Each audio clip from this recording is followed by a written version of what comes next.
Hello everyone, सी learning हम में आप सभी का स्वागत है।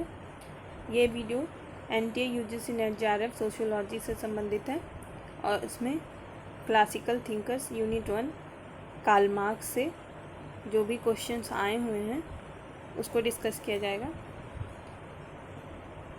चलिए वीडियो की शुरुआत करते हैं।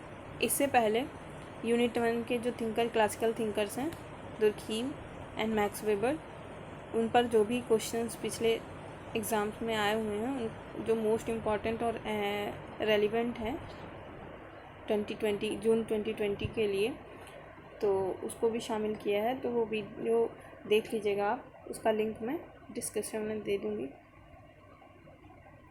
इस वीडियो का पहला क्वेश्चन है, मार्क्स के अनुसार संपत्ति के विकास के चरणों को मोटे तौर पर वर्गीकृत किया जा सकता है।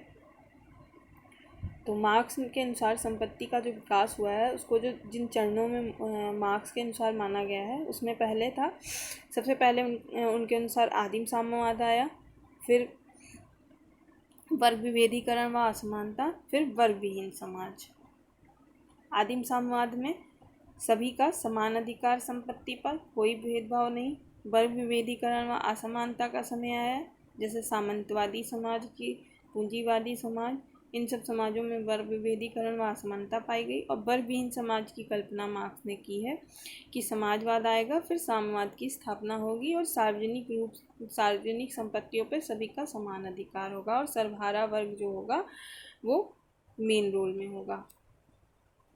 नेक्स्ट क्वेश्चन, मूलभूत एवं अधिसंरचना की संकल्पना किसकी है? तो मूलभूत एवं अधिसंरचना की संकल्पना भी मार्क्स की है।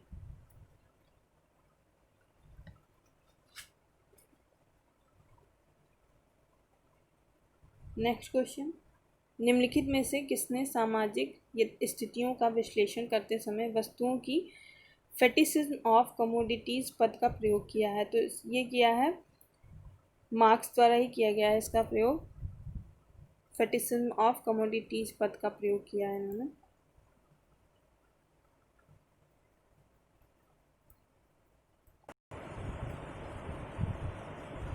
इस अवधारणा का प्रयोग उन्होंने इस संदर्भ में किया है कि फेटिसिज्म ऑफ कमोडिटीज़ एंड मनी शीर्षक से किया है, कैपिटल के अंतर्गत। कैपिटल उनकी बुक है, इसकी विस्तृत उन्होंने व्याख्या इसमें दी है। इसमें ये कहा है कि कोई भी जो श्रमिक होता है उसमें मतलब अलगाव की भावना कैसे आती है, कैसे उसका स्टेप बाय स्टेप कैसे चरण शुरू होता है, उसके बारे में बताया है कि जब कोई व्यक्ति कोई चीज़ बनाता है, ठीक है, और फिर उस पर उसी का अधिकार नहीं रह जाता है, इसके बाद ही उसकी जो भावनाएं होती हैं उससे जुड़ी हुई वो टूटने लगती हैं और उसके बाद ही उसके अंदर जो अलगाव की भावना आती है वो जागृत होती है। तो इसके बारे में बताया उन्होंने। हालांकि इस अवधारणा को नीति शास्त्र में बुनियादी रूप से तब रखा गया 1844 में रखा गया है।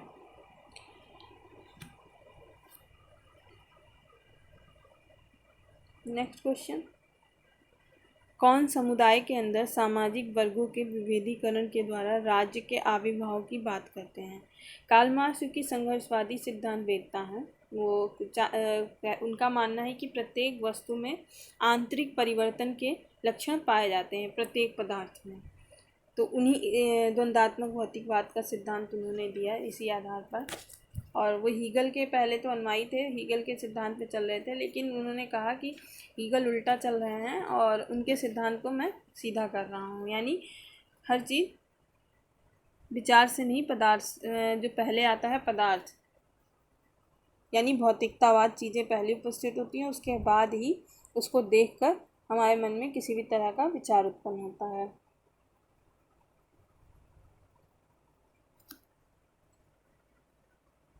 नेक्स्ट क्वेश्चन, किसने अधिशेष मूल्य का सिद्धांत दिया है?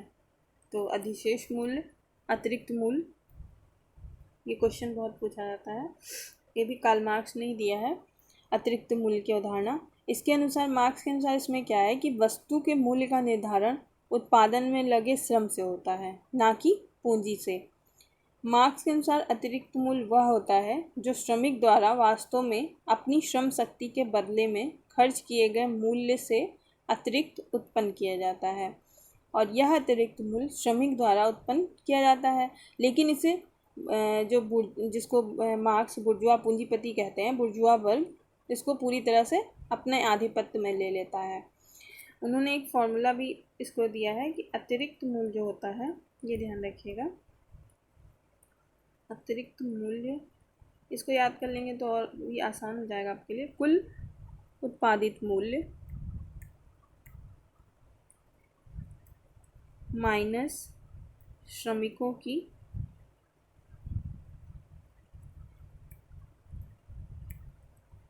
को दिया जाने वाला मूल्य।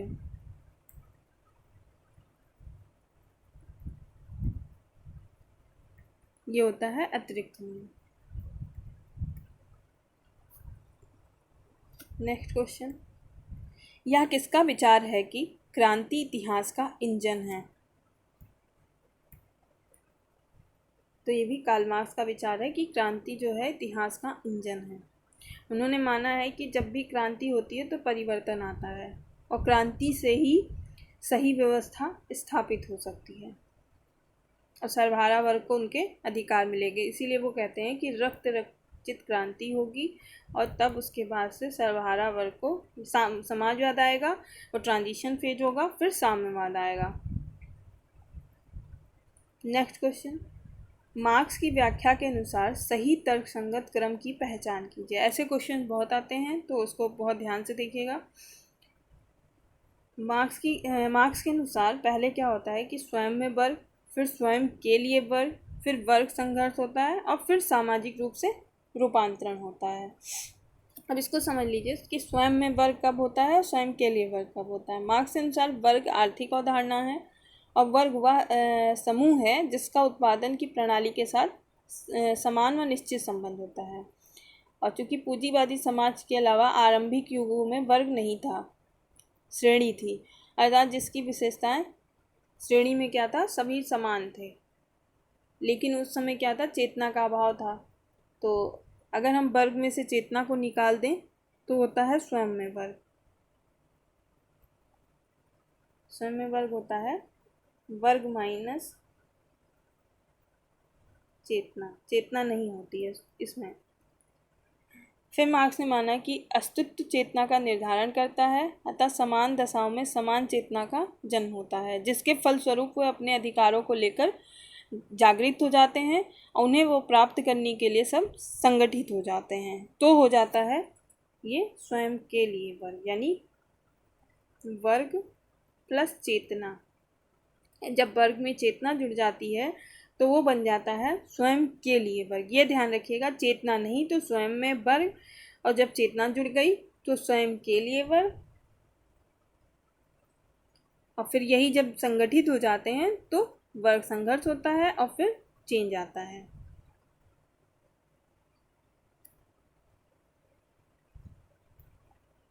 नेक्स्ट क्वेश्चन, कार्ल मार्क्स के अनुसार सामाजिक परिवर्तन के 5 महान साधन कौन से हैं जो उत्तरवर्ती रूप से मानव समाज की गत्यात्मकता को साकार करते हैं?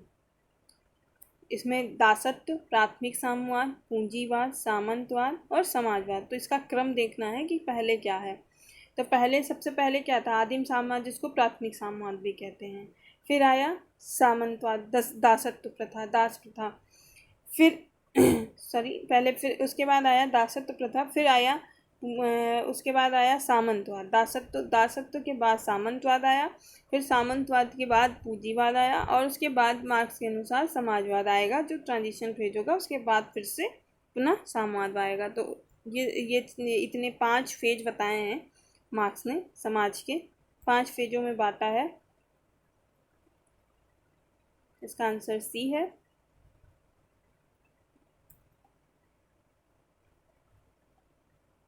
नेक्स्ट क्वेश्चन, निम्नलिखित में से किसने राज्य को समस्त बुर्जुआ के सामान्य कार्यों के प्रबंधन के लिए समिति माना है? तो कार्ल मार्क्स ने माना है। कार्ल मार्क्स के अनुसार कामगार का अलगाव उसके किस कारणवश है? उत्पाद और उत्पादन क्रिया, कलाप से अलगाववाद के कारण, परिवार से अलगाववाद के कारण, मानव संभावना से अलगाववाद के कारण या समाज से अलगाववाद। तो उसका क्या होता है, पूरी जो बात कही है मार्क्स ने वो उत्पादन प्रणाली पर ही कही है कि उत्पादन प्रणाली से ही जो संबंध स्थापित होते हैं कामगार और पूंजीपतियों के बीच में, जो वो श्रम अपना देते हैं और वो उससे लाभ प्राप्त करते हैं, और इसी क्रम में उनको जो हानि होती है श्रमिकों को, उनको उपयुक्त जो पारिश्रमिक होता है वो नहीं मिल पाता है, और उस वस्तु पे भी उनका आधिपत्य अधिकार नहीं रहता है, जिसके कारण उनके अंदर अलगाव की भावना उत्पन्न होती है।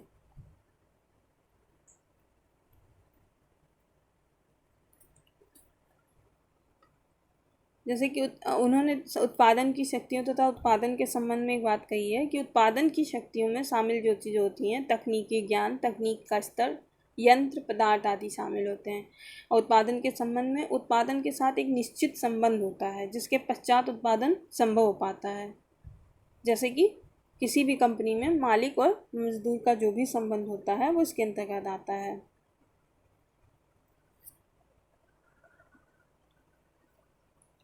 और अलगाव की अवधारणा को अगर विस्तृत रूप से समझें तो अलगाव का अर्थ होता है स्वविमुखता की स्थिति, जिसके परिणाम स्वरूप श्रमिक अपने कार्य से अलग हो जाते हैं। श्रमिक का अलगाव उस वस्तु पर लगाए गए श्रम के साथ साथ उत्पादन की प्रक्रिया से भी हो जाता है। इस प्रकार जो होता है कि अलगावित मनुष्य के व्यक्तित्व के अनेक पक्षों का विकास नहीं हो पाता है, और इस प्रकार अलगावित मनुष्य के शोषण की शक्ति बढ़ जाती है, जिस कारण मनुष्य के स्वयं के प्रति तथा कार्य के प्रति पूर्णतः उदासीनता, विमुखता की स्थिति उत्पन्न हो जाती है। उसको मार्क्स ने 4 चरणों में रखा है, जिसमें कि पहला जो चरण है उसमें है उत्पादन की प्रक्रिया से यानी सृजनशीलता से और अभिव्यक्ति नहीं मिलने के कारण जो अलगाव उत्पन्न होता है। 4 चरणों में रखा है मार्क्स ने, ये ध्यान रखिएगा, ये भी यहाँ से भी क्वेश्चन आ सकता है। प्रक्रिया से यानी इसमें क्या क्या चीज़ें आती हैं पहले चरण में, फर्स्ट स्टेप सृजनशीलता की अभिव्यक्ति नहीं मिलने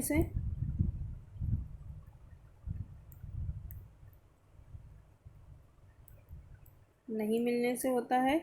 और सेकंड जो होता है वो उत्पाद से हो जाता है।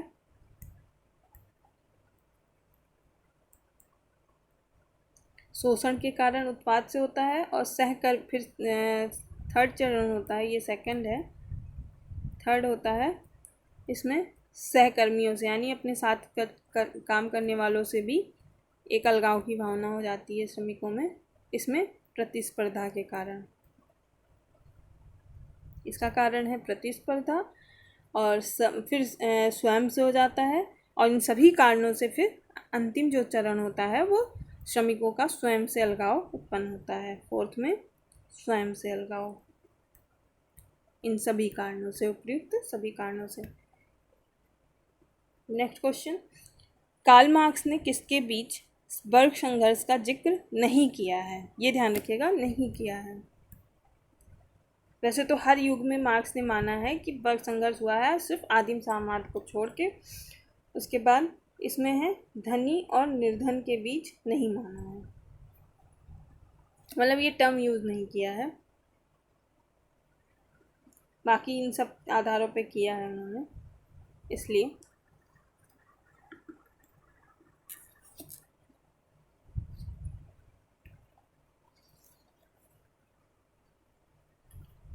इसी के साथ मैं वर्ग संघर्ष की अवधारणा भी यहाँ पे बता दूँ आपको, उससे और क्वेश्चन अगर आए तो आप कर सकें अच्छे से।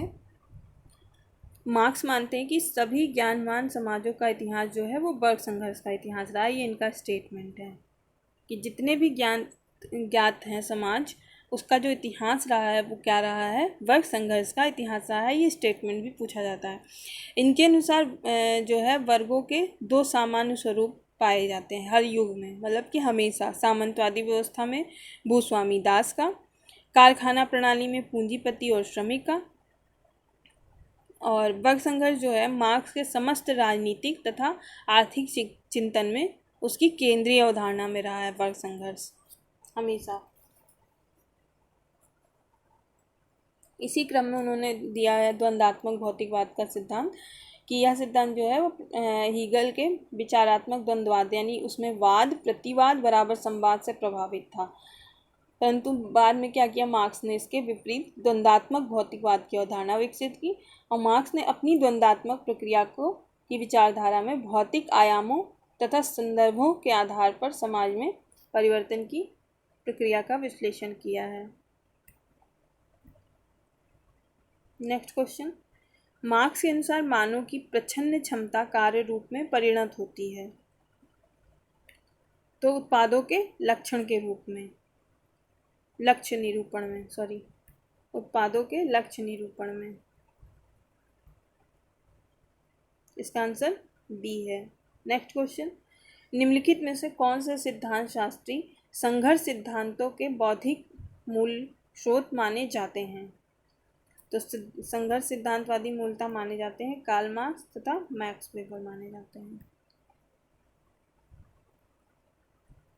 नेक्स्ट क्वेश्चन है 14 नंबर क्वेश्चन है, भौतिक जगत द्वंद्वात्मक पद्धति के माध्यम से अपनी पूर्णता की यात्रा पर अग्रसर है और उसके विभिन्न रूप उसकी यात्रा के विभिन्न पड़ाव हैं। यह कथन किसका है? अभी मैंने बताया द्वंद्वात्मक भौतिकवाद का सिद्धांत आपको, तो ये सिद्धांत कार्ल मार्क्स का है। ये जो कहा है इन्होंने कि पूर्णता यात्रा पर अग्रसर है और विभिन्न रूप उसकी यात्रा के विभिन्न पड़ाव हैं। मार्क्स के अनुसार निम्नलिखित में से कौन अधिसंरचना का अंग है? अधिसंरचना और अधोसंरचना की अवधारणा मार्क्स ने दी है, तो इसको मैं विस्तृत बता दूं। अधोसंरचना क्या होता है और अधिसंरचना में डिफरेंस क्या होता है, यहाँ कन्फ्यूज़न हो सकती है। अधोसंरचना यानी इंफ्रास्ट्रक्चर,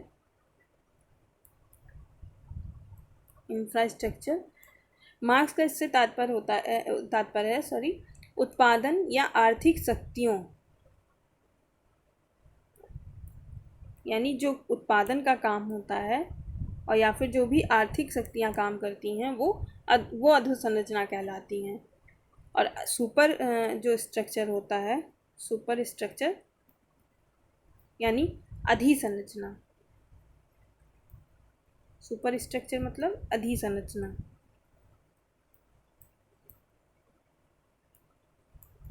इससे तात्पर्य होता है धर्म, कानून, सरकार, परिवार, ये सब इसके अंतर्गत आते हैं। धर्म, कानून, परिवार सब इसी के अंतर्गत अधिसंरचना के अंतर्गत आते हैं। मार्क्स के अनुसार सभी युगों में अधोसंरचना ही अधिसंरचना को निर्धारित करती है, यानी इंफ्रास्ट्रक्चर जैसा होगा उसी के अनुसार सुपर स्ट्रक्चर बनेगा उसका। इसीलिए जिस वर्ग का अधोसंरचना पर नियंत्रण होता है वही अधिसंरचना को भी नियंत्रित करता है। उस वर्ग को संचित वर्ग कहते हैं तथा जिनका अधोसंरचना तथा अधिसंरचना पर नियंत्रण नहीं होता है वह वंचित वर्ग कहलाता है। इन दोनों वर्गों में सभी युगों में संघर्ष संबंध स्थापित रहते हैं। नेक्स्ट क्वेश्चन, सर्वहारा समाजवाद तथा वैज्ञानिक समाजवाद से निम्न में से किसका संबंध पाया जाता है? यह अवधारणा किसकी है? सर्वहारा समाजवाद तथा वैज्ञानिक समाजवाद में पाया जाता है, तो यह कार्ल मार्क्स की अवधारणा है। 17 नंबर क्वेश्चन है 17 नंबर, मार्क्स का मत था कि अतिरिक्त केवल निम्न के उपयोग से उत्पन्न होता है। अतिरिक्त केवल निम्न के उपयोग से यानी चर पूंजी के उपयोग से ही अतिरिक्त उत्पन्न होता है। नेक्स्ट क्वेश्चन, किसने कहा कि प्रत्येक क्रांति सामाजिक है क्योंकि यह पुरातन समाज को नष्ट करती है? प्रत्येक क्रांति राजनीतिक है क्योंकि यह पुरानी शक्ति को नष्ट करती है। तो ये कथन मार्क्स का है।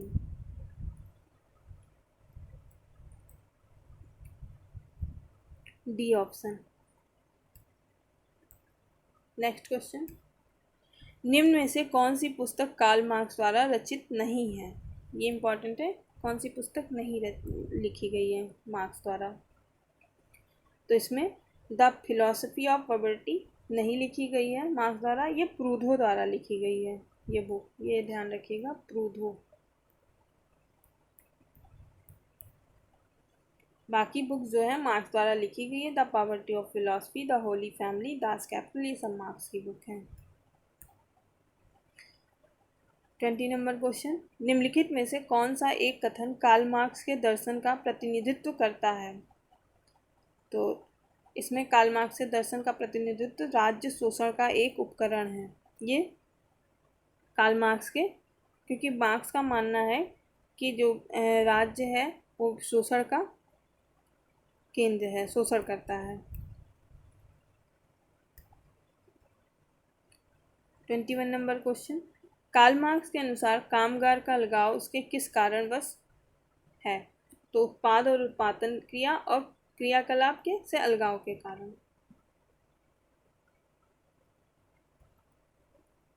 मार्क्स से जुड़ी जो भी बुक्स हैं मार्क्स की most important books, the German ideology बहुत इंपॉर्टेंट है और ये भी पूछा जाता है कि लिखी किसके साथ है, तो एंजल के साथ इसमें एंजल शामिल थे और लिखी थी 1845 में। फिर है द पॉवर्टी ऑफ फिलॉसफी 1847 में। Manifesto of communist party with Engels, ये भी 1848 में। ये ध्यान रखिएगा कौन सी बुक इन्होंने एंजल्स के साथ लिखी है, वो क्वेश्चन भी पूछा जाता है।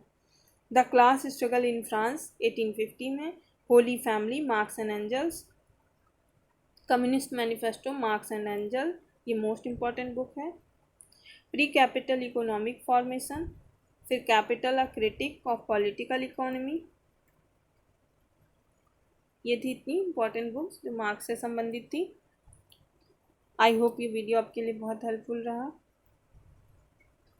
Thanks for watching.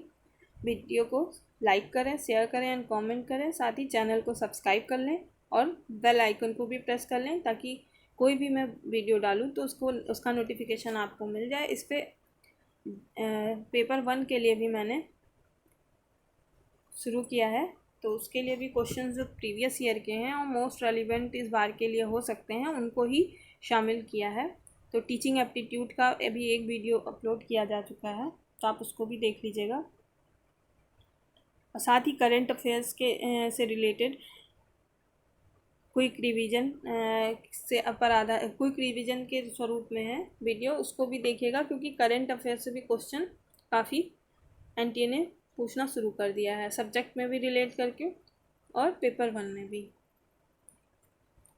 और सी लर्निंग हब पेज को लाइक कर लीजिए, फेसबुक पेज है, इस पर डेली करंट अफेयर्स के क्वेश्चन पोस्ट किए जाते हैं और साथ ही प्रीवियस ईयर के क्वेश्चंस जो पेपर 1 में आपके लिए हेल्पफुल रहेंगे उसको आप वहाँ से आप हेल्प ले सकते हैं।